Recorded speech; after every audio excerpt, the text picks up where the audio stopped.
And that's where a few vacancies come up. And if you're in the right position at the right place at the right time, then you'll get a job. And that's how I ended up getting a job. Well, welcome everyone. This is another interview that we're conducting today, and I'm excited to be joined today by Dr. Naj Sumru. Hello, Naj. Hi, Anthony. Naj and I have been collaborating for a while. Naj runs the YouTube channel Outback Doctor, and I'm sure I know he's going to tell you a little bit more about himself shortly, but we're conducting this interview with Naj because Naj has also had one of those journeys through the system trying to crack the doctor job market here in Australia, and has also been successful recently. And I now think about 4 months in now, your first job, is that right? Yeah, correct. So Naj has a lot of learnings for all of you guys, and I'm really excited about this interview because there's kind of a lot of key lessons here.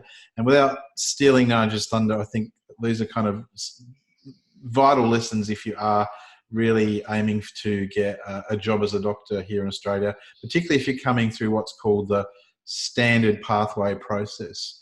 So we're going to just conduct, this is an interview format. We're going to have some slides. I'm going to interview Naj. He's going to take you through those 10 key lessons, and we're going to get right into it. So the way this is going to work is, as I said, it's going to be an interview format, and Naj has got 10 key lessons to talk to us about. And we'd encourage you to sort of watch through to the end, because it's important to get every key lesson here.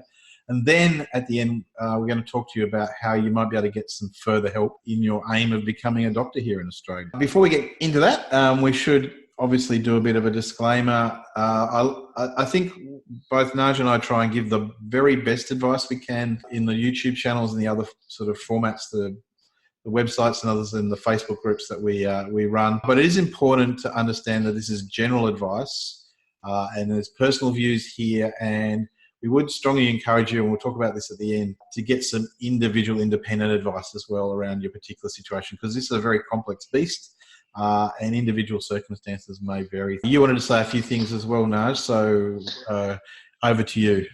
Yeah. So essentially, before we start off, for those of you who know me well, those of you who are joining in, I'll introduce myself a little bit later on during the video. But just before I start, wanted to make sure that when I refer to AMC, it's Australian Medical Council. APRA basically means Australian Health Practitioners Regulatory Authority. The views we are going to say are our personal views, and I'll take you through my journey, which I have to understand that I am an IMG like you. So going through the system was a bit of a challenge, but obviously I was able to navigate through the standard pathway. So today we are going to run you through the standard pathway. If you're coming through the competent pathway, then obviously that is going to be other thing that you have to think about. This video is particularly focusing on hospital jobs. So if you are tending to go into the GP world, then this may not be the most ideal video for you. AMC 1 refers to AMC MCQ, and AMC 2 would be AMC Clinical. Yeah, well, we'll drop some links in our descriptions for this video below to sort of direct some of people to some of the other videos we've done around different pathways. There are some lessons here for anyone. There's some general lessons, but as Naj says, this is particularly tuned into those coming through the standard pathway. Now, you've got this concept of the cog here. Naj, tell us a little bit about the wheels of the cog. Yeah, so essentially getting into the system is like a complex machine where you need to rotate a few cogs to work the whole machinery through. Now, before you get into the system, the general concept out there is that you do AMC 1, you do AMC 2, and you will get a job, and you'll get. Obviously, that's not how it works. On surface, it does look like that, but there are a lot more cogs to the pathway. So during this slideshow, I am going to take you through all of them one by one, step by step. So one of the things I talk about a lot is that, I get asked this question a lot, and I'm sure you do, Naj. How easy is it, or how difficult is it to get a job in Australia as a doctor? And I guess the problem is there's some information out there, but there's not complete concrete information. And again, it's difficult to know because everyone's circumstances is different. What I end up saying is it is difficult, but it is possible. But whilst there's this headline figure of there being an oversupply of junior doctors, it is a bit nuanced, isn't it?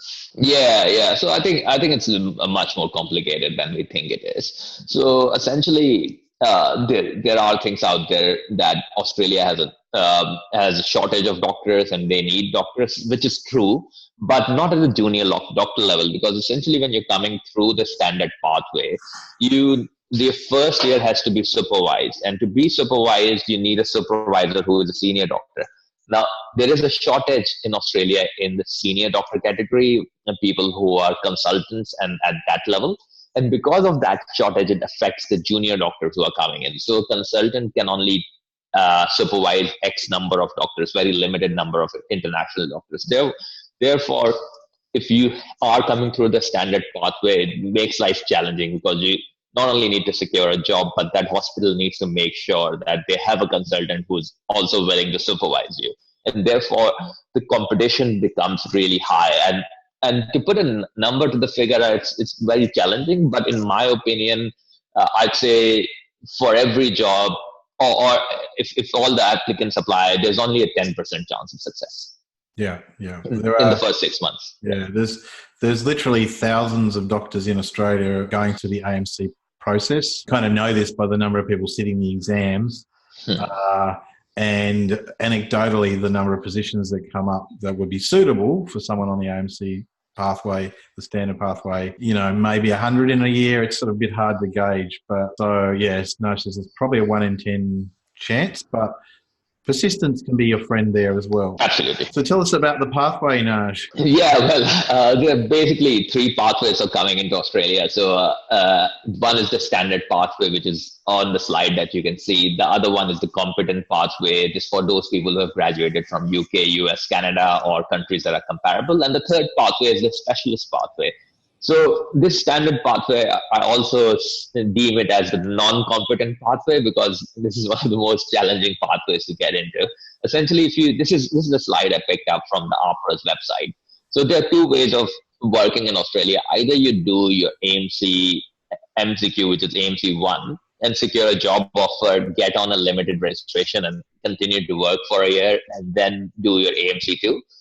Or you do your AMC 2 and then secure a job. Either or, holding your hair like this or like this, you can pretty much work after AMC 1. So what I recommend to doctors, international doctors, is that make sure that you start applying for jobs after AMC 1. Because essentially, even after AMC 2, you're pretty much at the same level. You'll be paid the same. Your working hours would be the same. Your level would be the same. So do not waste your time. It's not a waste of time, but do not consume your time in just focusing on AMC2 and not applying for jobs. Yeah. So we interviewed Dr. Path recently, and or did a few months ago, but I released that recently, and he actually made the option to concentrate on the AMC Part 2. But he said in his video he kind of did that for a reason, but he wished really that he'd started applying after the Part 1, because there is a bit of a gap. And the thing for Path was that he actually ended up having to go back to India to get some recency of practice prior to actually getting the job. So, yeah, I think he would back that contention up as well. Yeah, and we'll talk about that as we go through in the slides, why I say that. Yeah. So we're going to talk about the secret sauce. You've got a secret sauce here, Naj. Tell us about the secret sauce. Yeah, I guess to eat any good curry, you need to have a sauce that, works out and gives you the best flavor. And similar is the case of getting into the hospital jobs. You guys would remember that I was talking about the cog wheel, and there are other cogs to the wheel.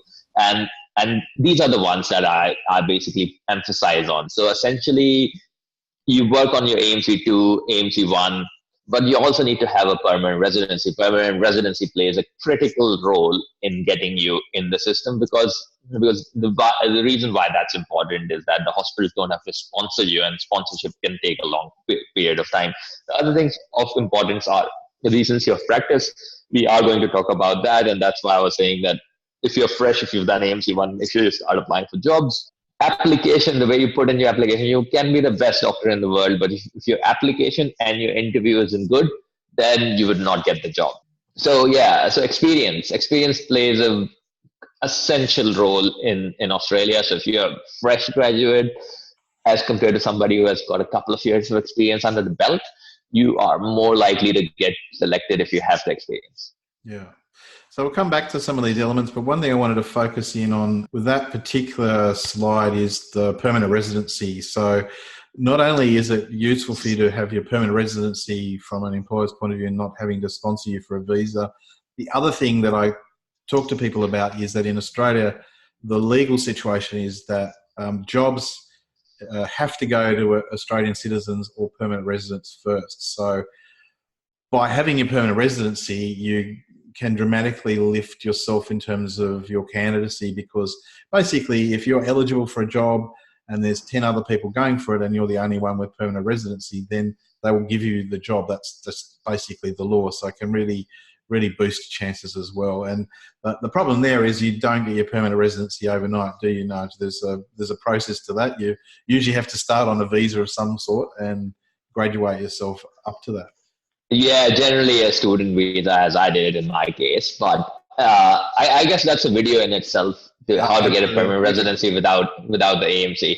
We can work on that. Yeah, I think you've done a video on that, but we should probably try and do another video, because that's a really common question I get about what's this. Yeah. So essentially, make sure we'll put the link in for the video that I've done on get the alternate pathways of getting a permanent residency in Australia. So make sure you watch that. But we'll also there's some updates in the immigration system this year, so maybe we should do an update on that as well. Yeah, it changes constantly, so anything you watch that's more than a year old, it's probably useful, but make sure you get an update on it as well. Yeah, but let's not do visas, because that could take us a whole hour just of itself. So tell us a little bit about you, Naj, because it's always important to get the context and find out, from the person who's been through it, so that people can kind of say, well, yeah, they've done it and they understand it. You've had quite a long journey. Yeah. Well, I think that's important to shed a light on that. But I think the most important thing is that I am an IMG like you. So if you are watching this video, you're pretty much going to cover the journey that I've covered throughout the years in Australia. So I came to Australia about 10 years ago. And initially did my master's in public health, which I've made a video on that. I'll put it in the description why you should not be doing that degree. But then I did a PhD in sports medicine, and then essentially took a track of working as a researcher / lecturer in the universities. And that's how I got my permanent residency. In 2016, I decided that I'm going to embark on the clinical journey and get my clinical license. So I started working on the AMC, passed that in 2017. Took me another 14 months to get my job. So in total, it took me 3 years from the time I decided that I'm going to embark on the AMC to the time I landed up a job. And that seems to be quite common these days. It's about a 2 to 3 year kind of length from making that decision to go for the AMC and then starting in the job. And it can be a parallel process, but it's quite linear at times. But that's kind of what I'm hearing. So again, if you're sort of wondering how long does it take, and how I'm kind of thinking, well, how long will I give myself? It's around about 3 years. Sometimes more for some people, and that again can become critical when we come back to the whole recency of practice. I totally agree with you. And the reason why it took me 3 years is that I had zero guidance. So if I was to go back again and maybe start the whole process, it would take me a fraction of that time, because once you learn the system and you understand what you need to do and how you need to navigate it, obviously you can do it in a shorter period of time. But essentially, as you said, it's the process itself is it's not very transparent. So you have to do it by trial and error. Absolutely. The first lesson you have for us, Naj, is understanding the language and the terminology of the system. So take us a little bit through that. Yeah, that's really the most important thing. Obviously, when you're applying for jobs, you have to understand that what you're applying for. If you don't understand that, then you'll keep on applying for positions which are not suited to you or related to you. So in Australia, the way it works is that after you graduate, like you finish your final year of medicine, you get into a position called the PGY 1 year or the intern year. And I'll talk about that a bit more in detail, because intern jobs, and Anthony, you can also shed some light on that later on, is that intern jobs are really difficult to get, almost I'd say impossible to get. So don't apply for those positions. But then I think the description of this video is going to have about 100 other videos linked to it. But I've done a video about the internship thing, and we'll put a link down about how to identify jobs by their titles, and as well as looking through the selection criteria, because that's critical. But Yeah, so the intern's very tricky. It's possible, but it's not probable. Yeah. You got to tell us about the PGY2. PGY2 and PGY3 years, which are also called the RMOs, resident medical officers. In some states, they are also called HMOs, hospital medical officers. Yeah. In other states, they can be called medical officers. So, it just varies from, or JHOs as well, junior medical. Queensland's got junior health hospital officers. Hospital officers. So, it sort of varies from state to state. But yeah, if you see somewhere in the job description as PGY2 or PGY3, those are the jobs you'll get. So make sure you apply for only those jobs, and rather than going here and there and getting into unaccredited trainee or PGY4 jobs, difficult to get those jobs. Yeah, I mean, sometimes to be fair, the people that advertise these jobs, sometimes it's not their area of expertise, and they're less than clear in the position description or the selection criteria. So, if you are unclear, you can sometimes ask, but there are a few key factors that tend to give it away. Usually there's some indication toward how many years experience you need or what sort of level you'll be functioning at. And you can sort of cut down your application load quite a bit by looking for selection criteria that indicate that they will accept someone who hasn't got their registration yet. But it can be tricky. So the other thing to do is contact them, but sometimes you don't get a response, do you? No. Yeah, that's often the case. Yeah. Yeah. So understanding the hoops, and that's really important. And in terms of the hoops, I think we sort of touched upon a couple of things. Number one was the permanent residency. If you don't have the permanent residency, that's going to be your biggest hurdle in getting the job in Australian market. So, I guess you have to work through that. I guess I haven't listened to Part's story, but one of the hurdles for international doctors is that they have to do the AMC2 to make themselves look a little bit above the normal crowd. And once they've done that, then it increases the likelihood of getting it sponsored. So those are the things. So if you go forward a little bit in the slide, I may have put in a couple of pointers over there. We'll do that. Yes, but I think, again, the point there, two things. Well, there's a number of things that can make you stand out from the masses, if you like. One is if you have your residency. Now, again, if you've only been here a little while, you probably don't have your residency. So Path is on a visa, but the thing he had was his Part 2, so he had his full RMC certificate, so that's going to stand out.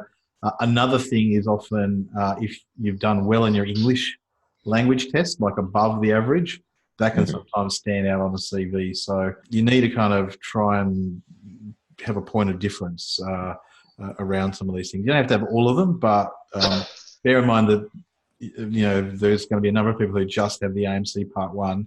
So if you just have the AMC Part 1, then you're not going to stand out. So the way the hoops work over here are firstly is going to be the AMC exams, either you've done Part 1 or Part 2. Then you need to secure a job offer first. So if you don't have the job offer, you can't apply to Opera and get your equivalency. So essentially, you need to score a job offer first. You get that, and then you apply to Opera. And depending on the job position you have got, Opera is going to deem you whether you satisfy that criteria and you get the registration, or they put you at a lower registration. But that is again important when you're applying for jobs. You may get a job at a higher level, let's say PGY4 plus, but Opera may deem you ineligible for that, and then they can reduce your supervision level. So that's also very important. So apply for the most junior, most sort of positions, because that Opera is more likely to give you a registration for that. Let's move on to lesson 3. And which, in my opinion, if you have the permanent residency, then you should not fall into the AMC clinical trap. And when I say that, I don't mean to say that you don't have to do the AMC2. What I'm trying to say is that you can work without the AMC2 in Australia. PR obviously is the important factor. And once you have got into the Australian system, there are actually 10 hospitals which the AMC has accredited to give you an exemption from AMC2. So if you get into one of those hospitals, obviously the first job in those hospitals would be difficult. But if you get your first job in an XYZ hospital, and then you transfer to those hospitals, let's say working 6 months or 1 year down the track, then you can get an exemption. And those positions are called the work-based assessment. Yeah. So here's the AMC website for you.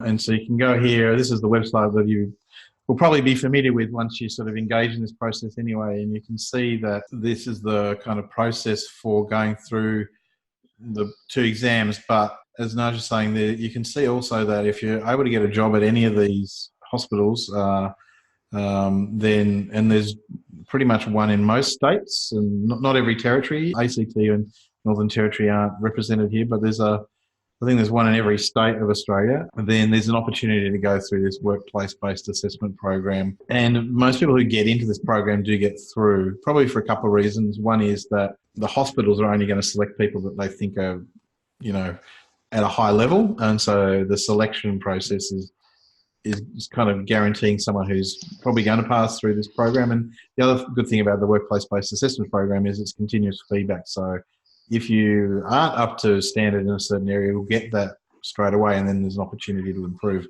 Whereas with the clinical, you just have to keep coming back and sitting that clinical. So, and you do get some feedback around the clinical, but it's not as good as the workplace-based assessment program. And that raises another question, a common question I have is people say, how many times can I sit the AMC exams? They seem to be happy to take your money.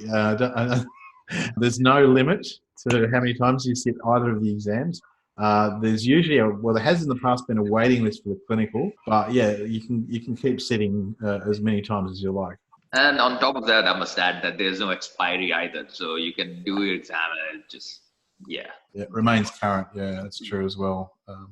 So if you've got your part 1, that stays current forever, and so that means you don't have to. You don't, like, if you fail the clinical 3 times, they don't make you go back to the part 1. You just have to keep sitting the clinical. But the clinicals, the pass rate for the part 1's about a bit under 60%. The clinicals are close to 25%. So it's a really tough exam as well. So we come back to this idea of the secret sauce, Naj.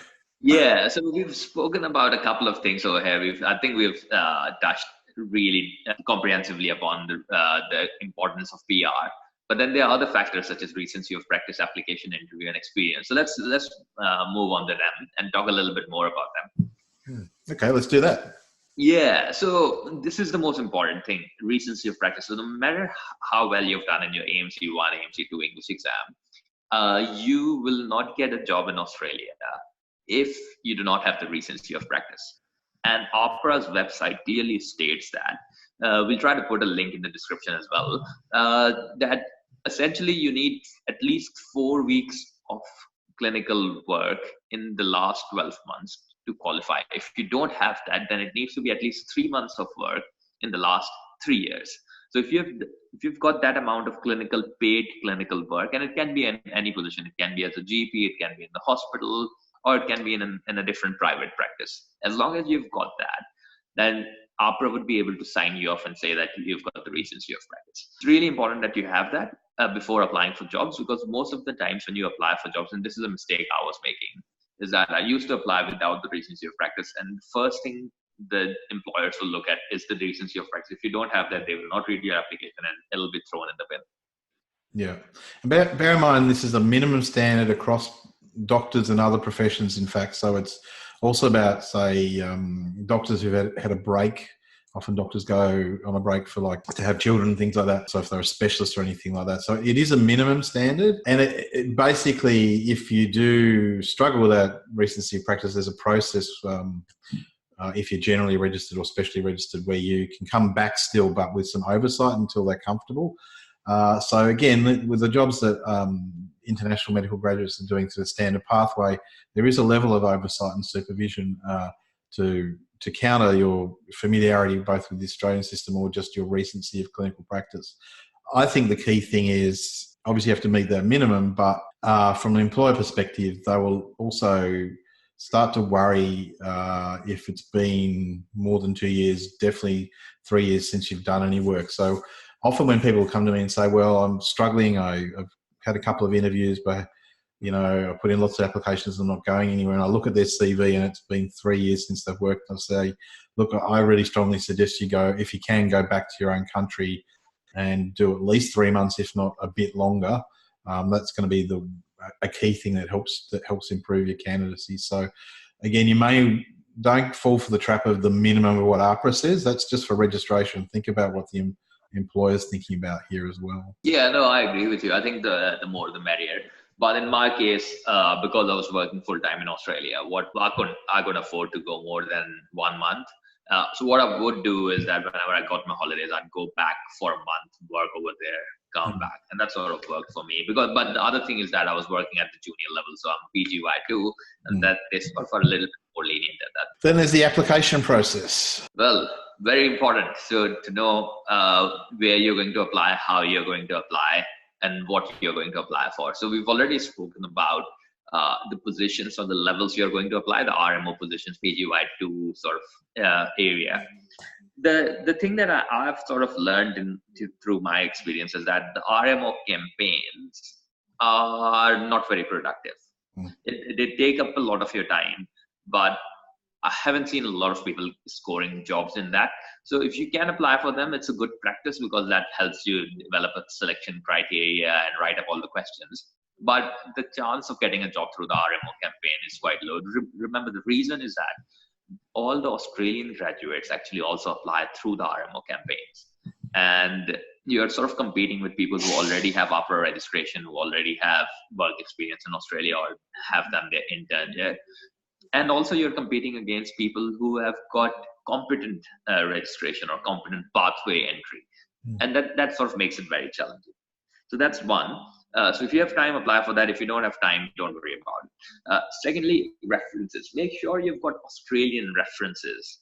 If you don't work in Australia, then make sure you've got references who are currently working, have currently supervised you, or are at a consultant level. Really important. Make sure you put them in your CV. The third important thing is if you are in Australia or you have time to come down to Australia, make sure you do an observership at a hospital, because that helps you in two ways. Number one, it orients you to the system, but also you develop contacts. And with the context, you can develop referees who are local Australian doctors. References, yeah, I agree with you then, Naj. If you can get some senior doctors, or you're going to talk about observerships, but sometimes even things like nursing managers or even registrars, anyone who's kind of working in the Australian context is better than your referees from overseas. Totally agree, and that makes a difference. Now, moving ahead from there, the areas which you are most likely to find a job, the first job is emergency medicine, or the ED as they say it over here. The reason being that there's a constant shift work involved in ED, and quite a few of the local doctors don't really like working there for a long period of time. So there's always vacancies in the EDs, and EDs are really busy. So the hospitals do want them to an extra doctor or two always over there to help out. So ED positions are really important. So make sure you apply. Sort of, if you don't have an ED angle, make sure you put a little bit of an ED angle and sort of work through from there. Then essentially the other tip I would like to give you, and that's through my own experience, is that you're more likely to get a job at the end of the year.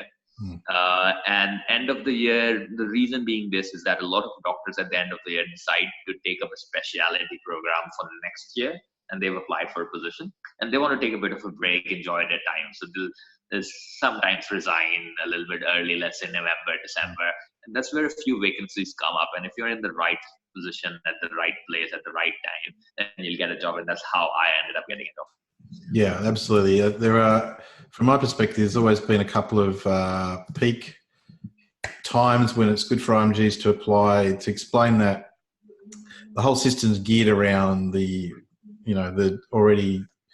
medical graduates coming out of the Australian medical school system and the people already with general registration and training. So there's this big period which starts around about now in Australia around May, June, goes all the way through to September, which is called the annual medical recruitment. So a lot of the people involved in recruiting people are already doing and focused on that. So they're not really, haven't got a lot of attention to look at international doctors, and also usually most of the jobs are filled. Once they've finished doing all that, that's when a lot of gaps emerge around October, November. Getting too close to Christmas, they usually push through at that point because they're coming through to the start of the year where all the medical graduates start as interns.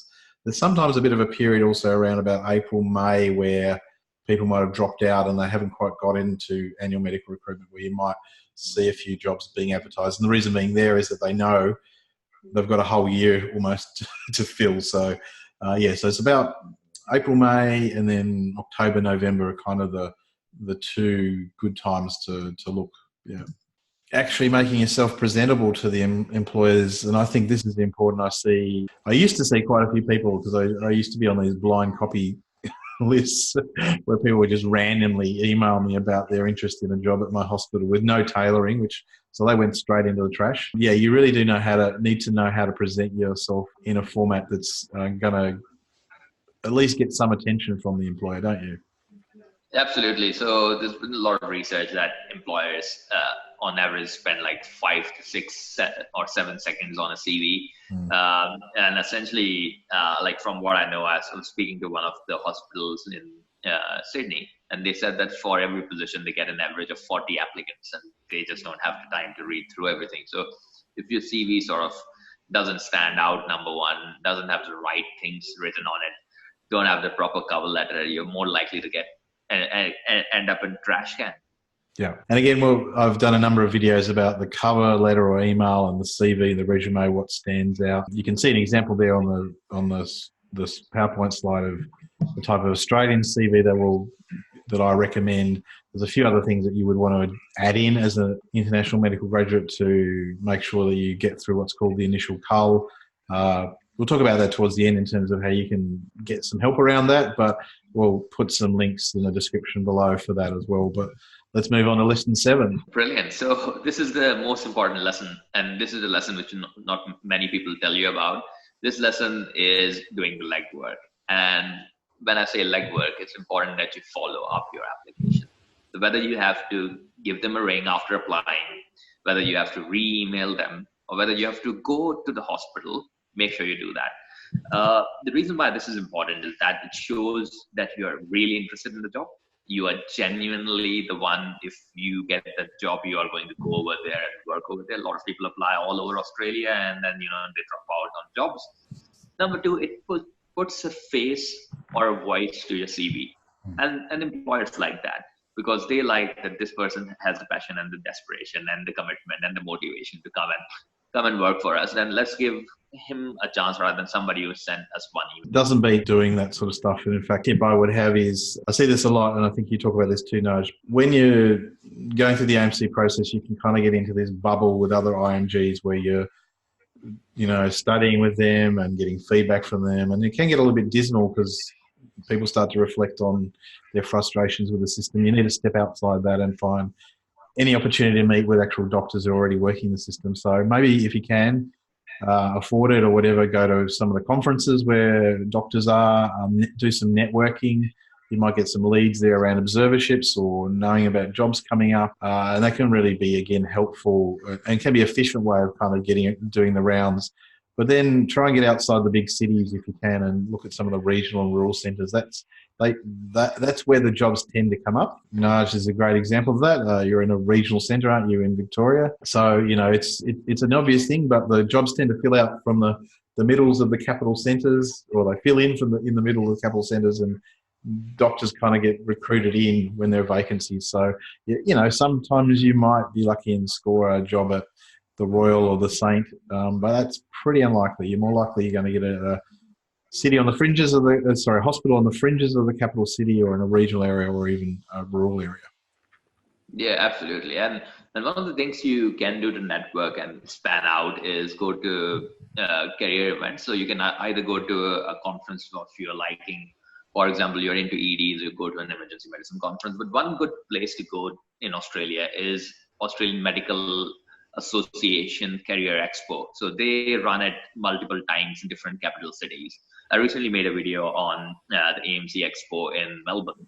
So if you can just look up AMA events, and if you can get into the AMA events, all the hospitals come over there, and it's a great career expo, and you can essentially network with all the HMO managers over there, and that's really good. So hopefully all of this has gotten you to an interview, but the interview is the kind of clincher, isn't it? So what are your tips around the interview, Naj?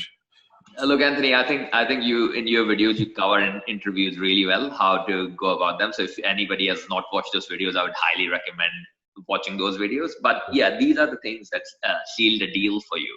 So as I say, you can be a really good doctor, but if you stumble, stutter, are not able to perform well on the interview, it's a high likelihood that you will not get the job. Now, a couple of tips that I can give you from my experience. I applied for 47 jobs before I got my first job. I got total of 5 interviews. What the mistakes I made in those interviews is that 4 of them I gave them on the phone or video conference. So when you give an interview on the phone, the problem comes in is that you're not able to express yourself. They're not able to see you, and you're not able to interact in person with the interviewers, and that puts that's a bit of a negative. So if you have to spend those $500 to get to somewhere in Australia, make sure you spend those $500, because that is the thing that will seal the deal for you. So a lot of hospitals will tell you a Skype interview or a call. Just let them know that, oh, you are already in that city, even if you're not. And they say that you'd be very keen to come down there in person, and just go there and they'll show initiative. Yeah, I think wherever possible, do it face to face. And as Naj says, I've done a heap of videos about this, and I would also suggest getting some coaching. I think that can really accelerate your performance and lift you above the pack. Now, that can be a little bit difficult because you don't know when you're going to get an interview. So I would suggest think about doing that proactively. Just get a few sessions with someone like myself who's an expert in this area, so you can go through some of the common questions and the way the questions are asked and what the panel's looking for, and doing some practice. And then I guess thinking about regularly just practicing that, so when an interview comes up, you're not just madly running around practicing for it, because often you only get a few days notice, don't you? Yeah. Generally, on average, you'd get at max a week. Yeah. So there's not a lot of time to prepare yourself at that point. So it's important to treat this as a performance a bit like the AMC clinical exam. You've got to be ready for it and prepared for it. Who's the best person to contact when you're looking for jobs, Naj, in your opinion? Yeah, so in hospitals, the main point of contact for the workforce is the medical workforce manager. So if you just Google medical workforce manager and put the hospital's name, generally you'll get a name or the contact details. And most of the times when they advertise jobs, then you'd see their email address or their contact number. So make sure before applying, the way I used to work is give them a call and ask them a couple of questions. In general, my questions used to be around the realms of when is the job going to start, what is the expected start date, how many, just ask some technical details. What sort of rotations does it involve? How big is the hospital? Those sort of things, The reason why I used to call them is just to gauge their response and see how they would respond back to me. And also sort of reiterating that my name is Naj. So when I email them, they remember me and they at least look at my CV, not send it to the trash. So that's one way of doing it. The other way is if you can find mutual friends, mutual contacts, professional connections with ED directors. They are a great resource. They always are in need of doctors. If they can put a good word in for you or forward your CV, or if you interact with them in let's say a conference or somewhere, then that's a really good way of getting a job. I know multiple people getting jobs by going and meeting up with ED directors, and then they were recommending them. So yeah, those would be the main two mainstays of getting your first job in Australia. Yeah, and again, that's going to take a bit of time. You're not going to get through the first or second time often. You might be trying to get through email barriers, ringing. Sometimes you get a response, sometimes you don't. You just got to kind of persist with this and give it a bit of time. Again, I would suggest thinking about the regional and rural places more than the big city hospitals, because those hospitals are looking for doctors more and are going to be a bit more receptive. But making those personal connections is important. As Naj says, you'll sometimes get an early lead in when a job's available that you wouldn't necessarily do if you hadn't made that contact. Yeah. And one good story that I share with quite a few of my friends is DMS. So DMS is Director of Medical Services. He's the big fish or the king in the hospital. So I had one of my friends who knew one of the DMSs that he was interested in playing golf. So he made sure that he joined in the same golf club, took the membership, started playing golf, made some good friends with him, and then over a period of time that DMS was able to recommend him in getting that job. So that's an alternative way of doing it. Yeah, so as we've said, we'll post some links to some videos and blog posts about how you can kind of help yourself with this process. But if you're wanting to get some sort of one-on-one assistance with someone who's literally gone through the process and learned all the lessons that you need to learn and can sort of guide you, you can book some standard pathway coaching with Naj. And there'll be a link in the video, our video descriptions for this about how you can do that. And it just might be helpful. I mean, I find, I don't know about you, Naj, but I find often people just want to book in one session with me to go over a few things and have things better explained, and that helps them. And then sometimes like a year or two later, they come back better prepared and all that sort of stuff. And then we're doing interview coaching or going through their CV in a bit more depth, that sort of thing. But even if you're kind of maybe sitting on the fence, maybe you're in India or Pakistan or somewhere like that, thinking, I'm thinking about Australia, you're not quite sure whether it's right for you, have you got the time to invest in, etc. You might want to just do a session with Naj to go through those questions, and maybe that'll save you a whole bunch of time going through the process because you decide, well, it's not for me, or maybe it'll give you the confidence that you need to go through it. So often it's helpful to get some of that advice early on, I think. Anything you wanted to say about your coaching, Naj, how it works, what sort of things you focus on? Yeah, so I think, as we said, every case is different. So if you can get some tailored advice based on your case, and if somebody can go through that with you one-on-one, that can save you going through some of the hoops or make you understand what's the best way of going through the hoops. And given I'm an IMG coming through that whole system, and I've sort of crossed all those barriers, I sort of really understand firsthand what the issues are. And there are multiple number of doctors I've helped over the last 12 months, navigate the system.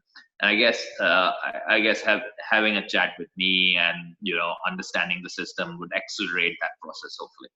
And then if you're looking for other sort of help, I'll just point out we've got our AdvanceMed website. There's links in the description of that. We've got a whole bunch of things for IMGs. There's a free resource page there with lots of things and links and helpful things and a collection of all the videos. So that's what this one looks like.